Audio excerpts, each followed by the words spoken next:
Είμαστε οι Tech Titans από το 3ο Γυμνάσιο Ηρακλείου από την ομάδα ρομποτικής και θέλαμε να σας δείξουμε την κατασκευή μας.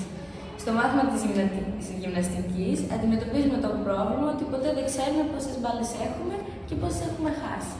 Οπότε φτιάξαμε αυτό το μηχάνημα. Η κατασκευή μας λοιπόν έχουμε από πριν μέσω προγράμματος καθορίσει πόσες μπάλες θα υπάρχουν μέσα και μέσω ενός μηχανισμού IR, πατώντας οποιοδήποτε κουμπί του control, ανοίγει ο πρώτος σέρβο και ελευθερώνεται μία μπάλα και ανοίγει και ο δεύτερος σέρβο και απελευθερώνει χώρο για τη δεύτερη μπάλα. Επίσης στην οθόνη αναγράφεται πόσες μπάλες υπάρχουν μέσα και πόσες μπάλες έχουν βγει έξω. Ωραία. Επίσης έχουμε προσθέσει ένα LED για να δείχνει την ειδική κατάσταση του σέρβου.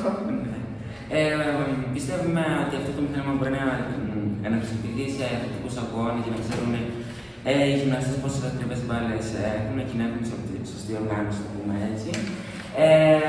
Προσδοκούμε του χρόνου να φτιάξουμε ένα σύστημα που να ελέγχει και πόσες μπάλες μπαίνουν μέσα και τις καταγράφει και να χωράει και περισσότερο. Βάλουμε αυτή τη στιγμή μπάλες ping-pong και θα θέλαμε του χρόνου να βάζουμε και πιο μεγαλύτερες μπάλες, να είναι πιο μεγάλη κατασκευή.